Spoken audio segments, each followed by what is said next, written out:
मैं बताना चाहता हूं आपको सभापति महोदय कि जिस प्रधानमंत्री ने उत्तर पूर्वी राज्य को विश्व के साथ जोड़ा है, जिस प्रधानमंत्री का उत्तर पूर्वी क्षेत्र के साथ दिल का रिश्ता है, जिस प्रधानमंत्री ने भारत के दुश्मनों को उत्तर पूर्वी राज्य से खदेड़ खदेड़ कर बाहर कर दिया हो, जिस प्रधानमंत्री के रोम रोम में भारत माता बसती हो, जिस प्रधानमंत्री ने भारत कश्मीर को भारत के अभिन्न अंग बनाने के लिए अनुच्छेद 370 रद्द किया हो, श्यामा प्रसाद मुखर्जी के सपने को एक विधान, एक प्रधान और एक निशान को साबित किया हो, मैं बताना चाहता हूं विपक्ष को सभापति महोदय कि भारत को अलग अलग टुकड़ों में देखने की विचारधारा आपकी है, हमारी नहीं।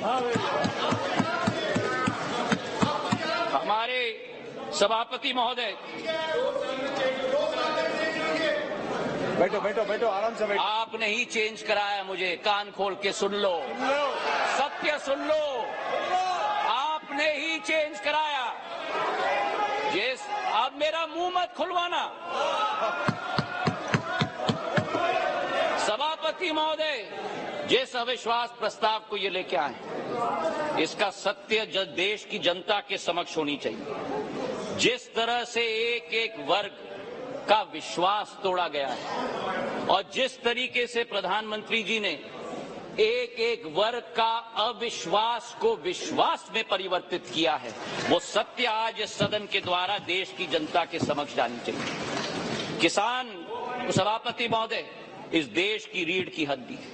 60% आबादी हमारी कृषि प्रधान राष्ट्र है, लेकिन अगर किसान का पीठ तोड़ने वाला कोई कालखंड रहा तो 2014 के पहले रहा। आज हमारा किसान को समर्थन मूल्य पर्याप्त मात्रा में मिल रहा है, उसकी खरीदगी पर्याप्त मात्रा में हो रही है। आज हमारे किसान कितने उत्तेजित हो रहे हैं। सभापति महोदय, खुजली बहुत आती है, खुजली बहुत आती है, खुजली बहुत आती है। आज हमारे किसान को सभापति महोदय, धान की खरीदी में 90% वृद्धि हुई है, गेहूं की खरीदी में 75% वृद्धि हुई है। नरेंद्र सिंह जी यहां बैठे हुए हैं। हमारे समर्थन मूल्य की हम बात करें, 2014-15 में धान की एमएसपी 1360 थी, आज धान की एमएसपी 2183 है, 60% की वृद्धि हुई है। कल कपास की बात की गई, कपास की एमएसपी हम बात करें, कपास की एमएसपी 3350 रुपए होती थी, आज वही कपास की एमएसपी बढ़कर 6620 हो चुकी है, 80% की वृद्धि हो गई। सोयाबीन की एमएसपी 2560 रुपए होती थी, आज 4600 रुपए हो चुकी है, 80% की वृद्धि हुई है। तो जहां हमारे देश का किसान, हमारे देश का अन्नदाता समृद्ध हो चुका है, उसी के साथ साथ किसान के लिए जो सीमांत हमारा कृषक है, 80% हमारा कृषक आज भी सीमांत कृषक है, उसके लिए एक सुरक्षा कवच के रूप में किसान सम्मान निधि के जरिए 6000 रुपया प्रति वर्ष 11.5 किसानों के खातों में 2,40,000 करोड़ रुपए प्रधानमंत्री ने पहुंचाने का कार्य किया। यही अंतर है तुष्टीकरण और संतुष्टीकरण के बीच में, सभापति महोदय। और इसी में मैं बताना चाहता हूं, मध्य प्रदेश में भारतीय जनता पार्टी की शिवराज सिंह जी की सरकार ने इस 6000 रुपए में 6000 रुपए अतिरिक्त मिलाकर 12,000 रुपया प्रति साल 80 लाख किसानों के खाते में डालने का कार्य किया। हमारे देश के पूर्व प्रधानमंत्री अटल बिहारी वाजपेयी जी का एक सपना था, उनका एक सपना था कि इंटरलिंकिंग ऑफ रिवर्स होना चाहिए, और आज उनके सपने को अगर साकार किया है तो प्रधानमंत्री नरेंद्र मोदी जी ने Ken Betwa interlinking of reverse के आधार पर किया है। 42,000 करोड़ रुपए की योजना। उत्तर प्रदेश और मध्य प्रदेश के 13 जिलों को मिलाकर 60 लाख लोग प्रभावित होंगे। ये वो बुंदेलखंड क्षेत्र है जिसने अपने इतिहास में सूखी माटी के अलावा कुछ नसीब नहीं किया था। अध्यक्ष सभापति महोदय, आज वहां 11 लाख हेक्टेयर की सिंचाई होगी, 105 मेगावाट की ऊर्जा का सर्जन होगा और उसी के साथ इस परिवर्तन के स्केल पे भी मैं बात करना चाहता हूं। ये परिवर्तन का स्केल आजादी से 2003 तक 56 साल कांग्रेस की सरकार रही, 56 साल 7.5 लाख हेक्टेयर की सिंचाई हुई थी और 20 वर्ष में 2003 से 2023 तक 20 वर्ष में 45 लाख हेक्टेयर की जमीन की सिंचाई हुई है, 6 गुना। और जहां अब फिर उत्तेजित हो गए, और जहां 56 वर्ष में 7.5 लाख हेक्टेयर की सिंचाई की योजना दी, वहां प्रधानमंत्री नरेंद्र मोदी जी की सरकार ने एक योजना में 10.5 लाख हेक्टेयर की सिंचाई की योजना दिलवाई। ये इसी बात का उदाहरण है सभापति महोदय कि डबल इंजन यानी डबल विजन। तुष्टीकरण से किसान का भला नहीं होता, बल्कि संतुष्टीकरण से ही किसान का भला होता है। गरीबों की अगर हम बात करें हमारे सभापति महोदय, योजनाबद्ध तरीके से गरीबों को बैंक के अकाउंट से अलग रखा गया। हमारे देश के पूर्व प्रधानमंत्री ने कहा कि जब 1 रुपया भेजा जाता है केवल 15 पैसे खाते में पहुंचता है, मतलब 85 पैसे बिचौलियों की दुकान के आधार पर जाते हैं। आज हमारे प्रधानमंत्री के द्वारा, नरेंद्र मोदी जी के द्वारा 50 करोड़ जन धन अकाउंट स्थापित करके 25 लाख करोड़ रुपए गरीबों के खाते में डालने का कार्य किया गया है सभापति महोदय। हमारे गैस के कनेक्शन उज्ज्वला महिलाओं के लिए, हमारे घरों के 3.5 करोड़, हमारे क्षेत्र, हमारे देश की जनता को उत्पन्न करने के लिए हमारे प्रधानमंत्री जी की सोच है। अर्थव्यवस्था की बात हमारे वित्त मंत्री जी ने किया। मैं एक बात उनकी बात में जोड़ना चाहता हूं। स्कैम्स की लंबी लिस्ट कल गृह मंत्री जी ने पढ़ी थी। कोल का स्कैम हुआ, 2G का स्कैम हुआ, अनेक स्कैम हुए।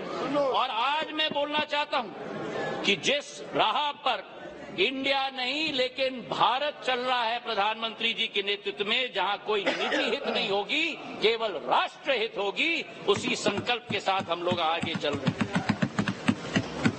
9 साल में सभापति महोदय हम लोग 10 नंबर आर्थिक व्यवस्था के रूप से आज 5 नंबर तक पहुंचे जी।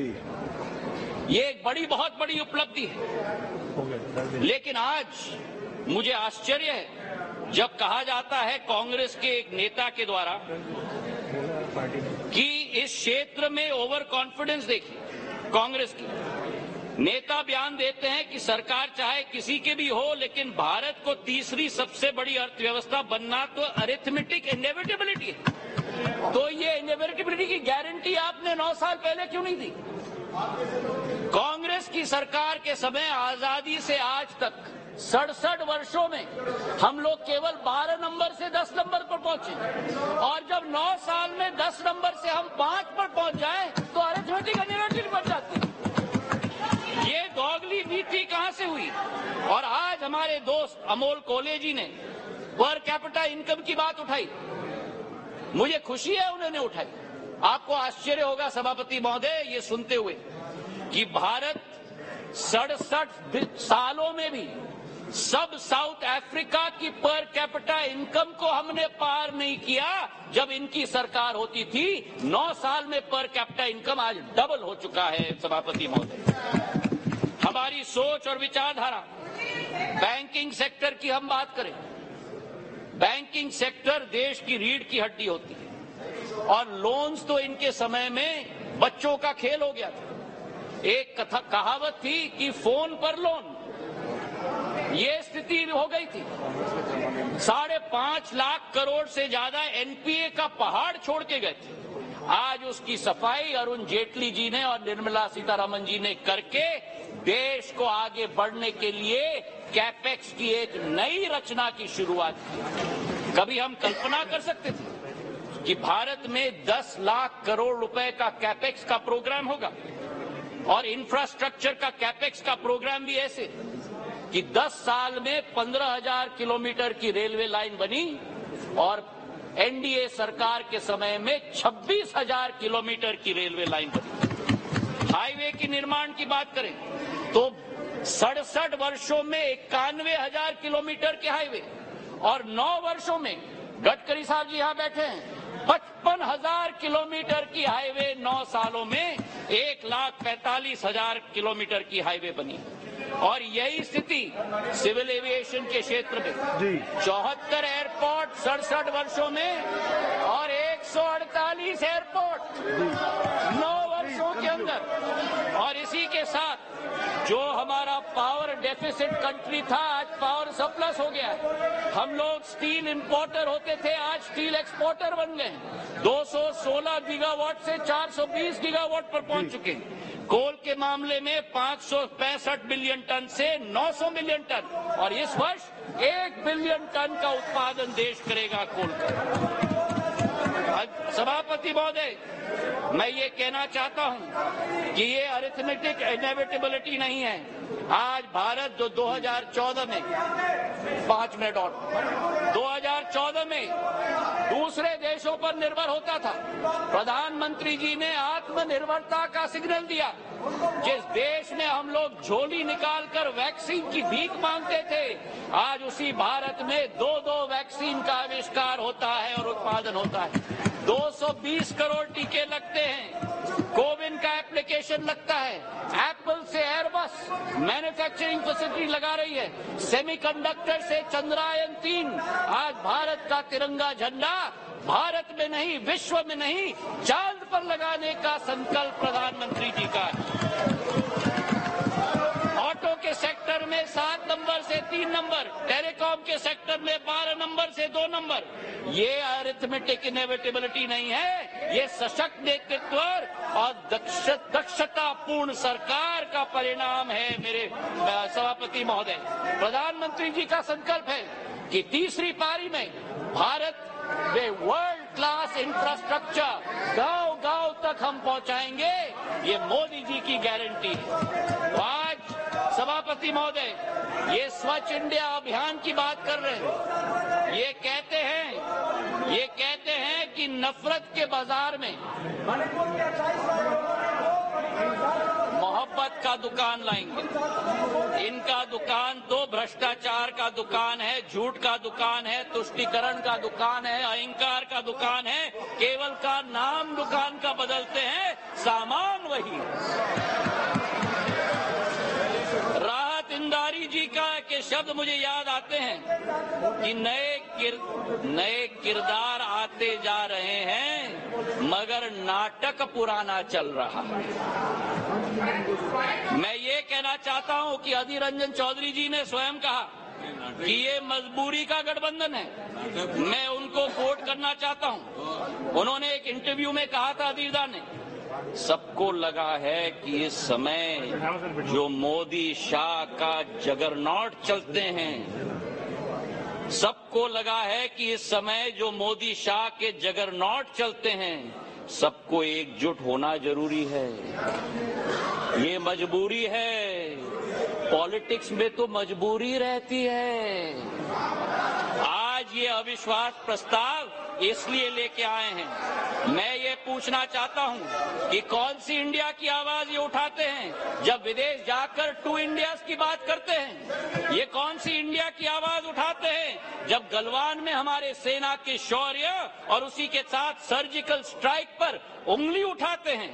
ये कौन से इंडिया की आवाज करते हैं जो कोरोना जैसी भीषण समस्या में राजनीति पर उतर जाते हैं? और आज पिछले 2 दिनों से सभापति महोदय, मैं सुन रहा हूं विपक्ष को, कोई महाभारत की बात कर रहा है, कोई रामायण की बात कर रहा है, कोई राम की बात कर रहा है, कोई रावण की बात कर रहा है। अच्छा है कि आज धर्म की बहुत याद आई इनको। कोई जनेऊधारी है, कोई मंदिर की परिक्रमा कर रहे हैं, कोई यज्ञ आयोजित कर रहे हैं, कोई पार्टी तो अपने संकल्प पत्र में डाल रहे हैं कि राम वन गमन पथ का हम संकल्प करते हैं। मैं इनको स्पष्ट रूप से बताना चाहता हूं, ये मुखौटा नहीं चलेगा। हमारी देश की आज 140 करोड़ जनता की आस्था और पीढ़ियों की सपना हमारे मर्यादा पुरुषोत्तम भगवान राम का भव्य मंदिर अयोध्या में प्रधानमंत्री नरेंद्र मोदी बनाने जा रहे हैं। आज इनको मैं कहना चाहता हूं कि तीसरी बार भी, 2 बार आपको रिजेक्ट किया है, तीसरी बार भी प्रचंड बहुमत के साथ एनडीए की सरकार यहां स्थापित होगी। जी धन्यवाद। पर प्रधानमंत्री नरेंद्र मोदी जी के नेतृत्व में भारत आज चल चुका है अमृत काल से शताब्दी काल के सफर पर। विश्व गुरु के रूप में भारत स्थापित होगा, इसमें कोई दो राय नहीं। और आप इस सत्य को अपने झूठ के साथ पराजित नहीं कर सकते। मैं अंत में 4 लाइन करके अपना बात समाप्त करता हूं। नागफनी पुष्प दे नहीं सकते, नागफनी पुष्प दे नहीं सकते, भ्रष्टाचारी जनहित सोच नहीं सकते। नागफनी पुष्प दे नहीं सकते, भ्रष्टाचारी जनहित सोच नहीं सकते। आपातकाल लगाने वाले संविधान की रक्षा कर नहीं सकते। जनता विरोधी की जिनका रहा है इतिहास, कितने भी चेहरे बदल ले, कितने भी चेहरे बदल ले, जनता के हो नहीं सकते। जी धन्यवाद। श्री विजय हंसदा जी।